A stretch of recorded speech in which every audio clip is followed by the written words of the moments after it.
and then I'm going to ship him like, off. okay, I'll go to Sacramento for 6 months. Like, big deal. You know? Like, that threat does not scare me. Get what you can, sure. Don't care. But I think the smart thing to do would be to get some really nice pieces back for him, but also send him to a place that, you know, you think he's going to be happy in, so that they're willing to give the better pieces. For example, Philly makes a lot of sense. Boston makes a lot of sense for that. I mean, Please, no. not. It depends on what he's looking for. The Knicks could make a lot of sense. He could be happy in New York. If he wants to win a championship in the next year or two, then that's not the place for him to go.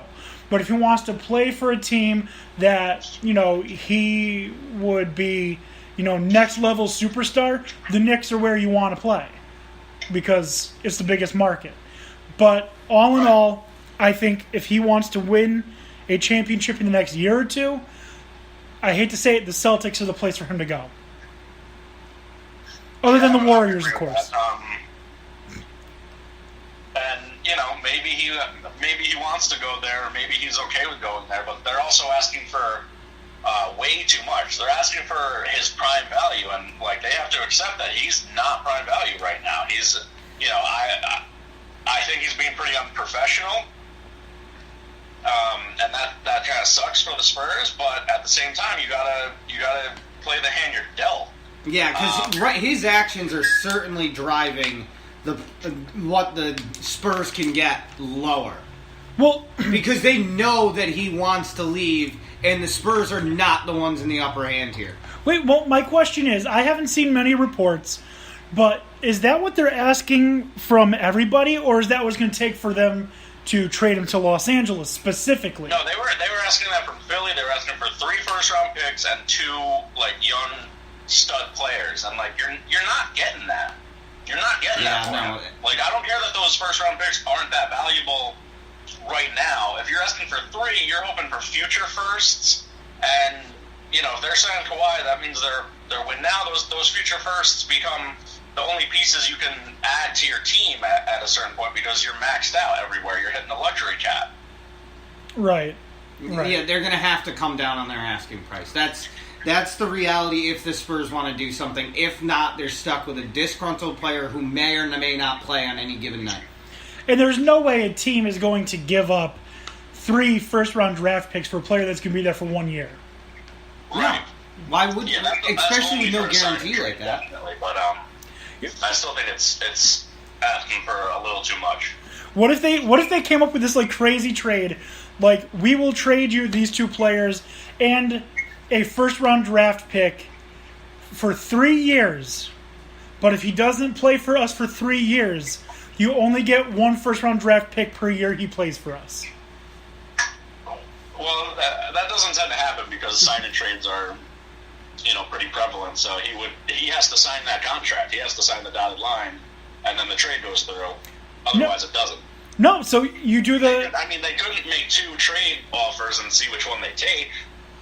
I mean, you're talking about a conditional situation, but most teams aren't going to do that because you have the trade, you have the picks available to be able to maneuver later on if you want something else.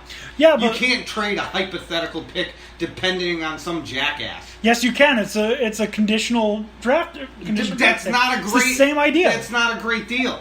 San Antonio's not taking that because anywhere he trades him to, he's not going to be there after a year. Well, if he's happy in like Philly, if he's happy in Boston, if he's happy in New York, who knows? Maybe they trade him to Milwaukee. He's like, you know what? I love playing with the Greek Freak. I'm gonna stay. You're taking a gamble. I mean, maybe, but it doesn't seem like a team would want to take that risk. That's why I'm saying if he's only there for 1 year, you only get 1 first-round draft pick. If he's here for 2, you get 2 first-round draft picks. If he's here 3 or more, you get all 3.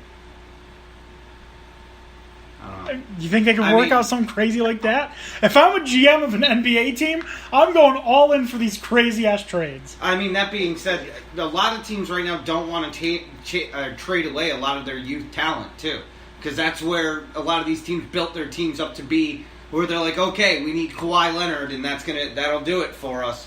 Whereas then it's like, okay, we have Kawhi, but we just gave away the house and the foundation we tried to build this on for years to come.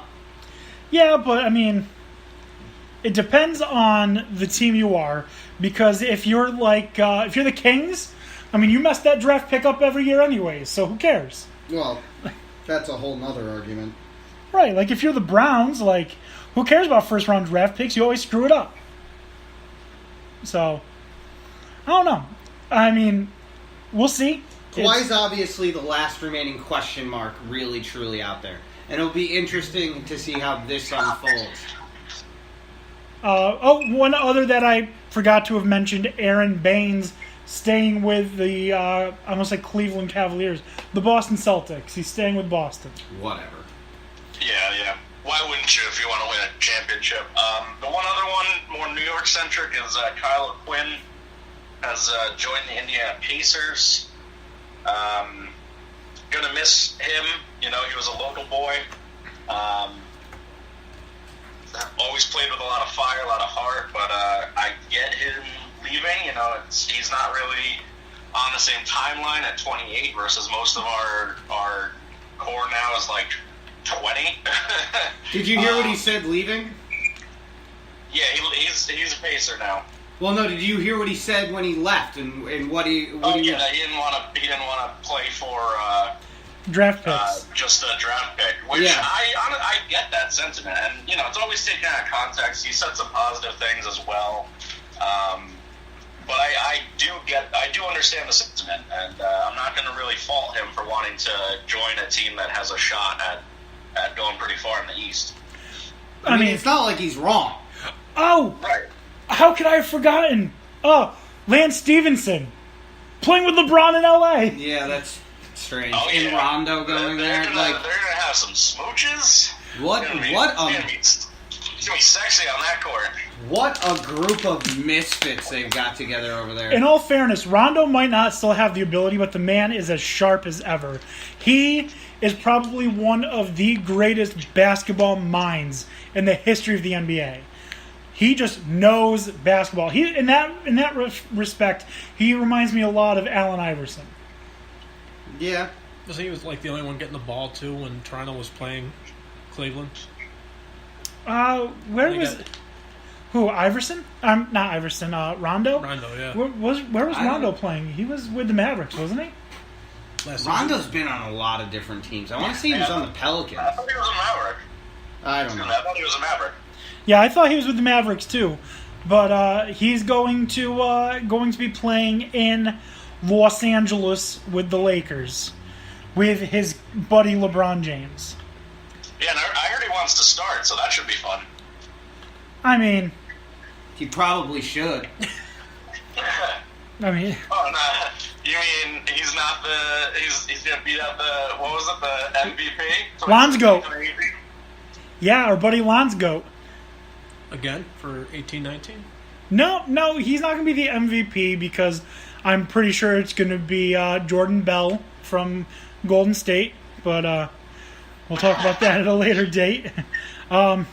So, do we have any more of these free agents that we think are worthy of talking about now? No. I think we touched on all the marquee players. Okay. So then, let's move on. Remember I said something about a Trump reference just a little while ago? It's time for that Trump reference. Tonight we're talking about two college football conferences, the Mid-American Conference, a.k.a. the MAC, and Conference USA. And we're going to start with Conference USA because we want to make America great again and America first. So, last week we talked about the Sun Belt, and there wasn't much to say because, to be quite honest, they're just an absolutely terrible conference. Not really much good to say, so we breezed over them really quickly, but that is not the case tonight. We are going to be talking about some really, really good college football, and I know Tony disagrees with me. I entirely disagree. Okay. So we're going to start off by talking about a couple of the big stories coming out of Conference USA last season. The biggest one, in my opinion, is the return of a football program after 2 years of not having football. University of Alabama Birmingham, aka UAB, played their first football game since being cut as a program. They ended up well exceeding our expectations. We were expecting 2, maybe 3 wins out of them, really, when we discussed this last season. But they ended up pulling out an 8-5 season, and really just surprising the hell out of me. The other story, which most other people would think is a bigger deal, is the Florida Atlantic Owls had a new head coach, one by the name of Lane Kiffin. So, how did Lane Kiffin do in his first season as a coach in Conference USA? Well, he didn't leave for another school already, so that's something, right? He's got a ridiculous contract. I mean, he is the most important coach in that conference. Having him in that conference boosted their prestige by a lot. But let's talk about the schools. It's not all about Lane Kiffin. Conference is broken down into 2 divisions like most. It is East and West. The Eastern Conference and the Western Conference have the same number of teams, 7-7. We'll start in the West. The North Texas, Mean Green, Southern Miss, University of Alabama Birmingham, Louisiana Tech, University of Texas San Antonio, Rice, and UTEP are the teams in the West. Florida Atlantic, Florida International, Marshall, Middle Tennessee State, Western Kentucky, Old Dominion, and Charlotte make up the East. The best team by far in the conference was Florida Atlantic, finishing 11-3 overall. 8-0 in conference. Just Lane Kiffin absolutely dominated the Conference USA, and it wasn't even close. No team was anywhere near as good as Florida Atlantic in Conference USA. FIU finished 8-5. Marshall finished 8-5. Middle Tennessee State finished 7-6. Western Kentucky finished 6-7. Old Dominion 5-7, and Charlotte 1-11. North Texas in the West finished 7-1 in conference, 9-5 overall. Southern Miss 6-2 in conference, 8-5 overall. UAB 6-2 in conference, 8-5 overall. Louisiana Tech 4-4 in conference, 6-6 overall. Texas San Antonio 3-5 in conference, 6-5 overall. Rice 1-7 in conference, 1-11 overall, and UTEP finished 0-8 in conference and 0-12 overall. So, Tony, I think Conference USA is awesome. First of all, it's so much fun to watch, and I look forward to watching Conference USA football this year. You disagree with me. You don't think they're as good as I do. So before we get into why I think they're great, why do you disagree? Because I think it's an inflated conference. It's very easy to have leaders in rushing and in a lot of different statistical categories when you're not playing the best. You're playing other garbage.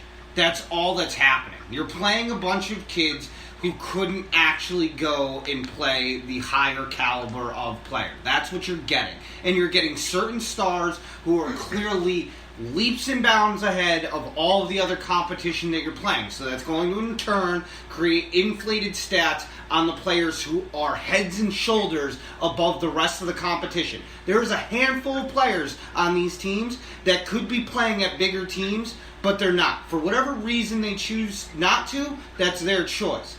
That being said, I will give the Conference USA credit where credit